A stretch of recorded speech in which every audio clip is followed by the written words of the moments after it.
A women's college's cultural festival in the national capital. Unknown men enter the campus that's supposed to be guarded and secured to protect the students. They grope and sexually harass women inside the campus. Sounds bizarre, and yet it is true. Students of Gargi College under the University of Delhi witnessed horrific scenes unfold on the 6th of February during their annual fest called Reverie. While this has put the administration under the scanner, it raises a very important question for all of us to answer. How safe do women feel going to college in Delhi? Let's try and find out. A normal day in a student's life is made up of going to college, attending classes, participating in college activities, and coming back home. Now, before I discuss educational spaces in particular, let us see how safe women feel in Delhi. Here are a few data points we all need to consider. According to the NCRB, Delhi topped the list of cities in India when it came to number of crimes committed against women in 2017. Further, in a study conducted by an NGO, Praja Foundation, 47% of women feel insecure while traveling within the city. Now, combine these two data points together with the fact that traveling via public transport is an integral part of receiving higher education, and we can see how that affects the level of safety for an average women student. Feeling unsafe while commuting has strong implications on education. According to a study conducted by Girija Borkar, which used Google Maps and mobile applications such as SafetyPin and SafeCity to map out the movement of students between their homes and colleges, women tend to choose to go to worse colleges than men for safety reasons. By surveying 2,700 Delhi University students, she observed that women pick lower ranked colleges that are closer to their homes to avoid commuting via certain routes and certain modes of transport. In addition, she also found that women spend more money than the entire tuition fees to travel via longer metro routes and autos than public buses because they feel safer traveling via metros and autos. The Nirbhaya Fund, which was created to ensure safety for women in public places, has also clearly failed in its objectives then. According to a December 2019 estimate based on data provided by the government, around 89% of the sanctioned funds were not used. Now, in a country where the women's enrollment in higher education is 48.6%, these figures become very crucial.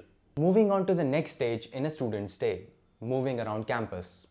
After the gruesome rape of Jyoti Singh in December 2012 in Delhi and the enactment of the Sexual Harassment at Workplace Act in 2013, the UGC set up a committee to recommend measures to enhance the safety of women on university campuses.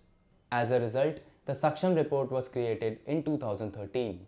This report recommended having counseling sessions and gender sensitization programs on a regular basis. The report also observed that despite previous UGC guidelines, the internal complaint committees were ill-equipped to handle sexual harassment cases. It also suggested how these committees must be formed with student and faculty representatives to combat sexual harassment on campuses. The report also reinforced that policing and monitoring the movement of women is detrimental to the autonomy and the freedom that the students should be provided with. However, in April 2015, the UGC issued another set of guidelines which suggested surveillance measures such as CCTV cameras to check on students and escalation in wall heights in hostels and campuses.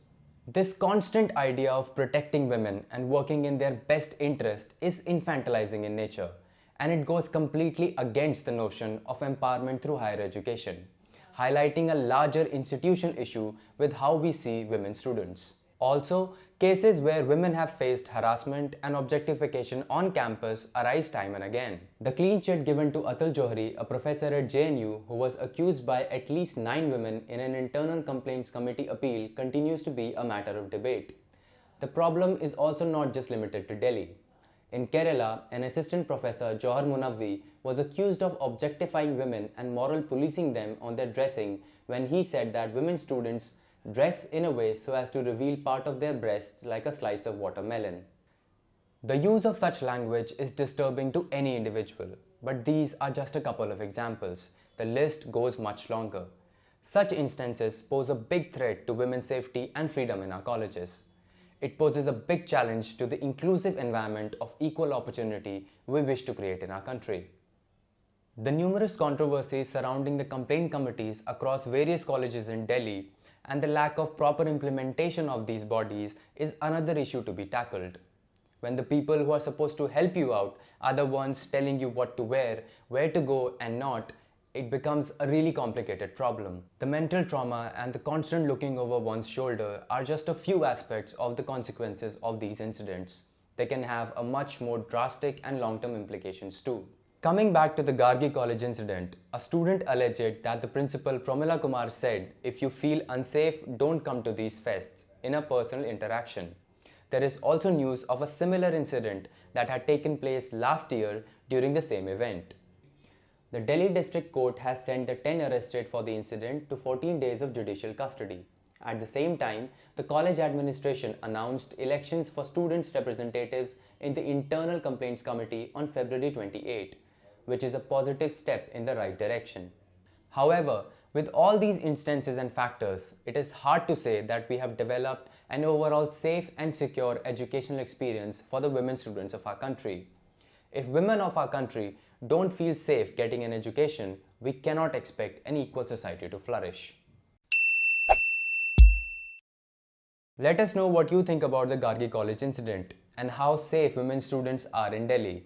You can follow us on our social media handles and our website for more such stories. The links are in the description box below. See you next time.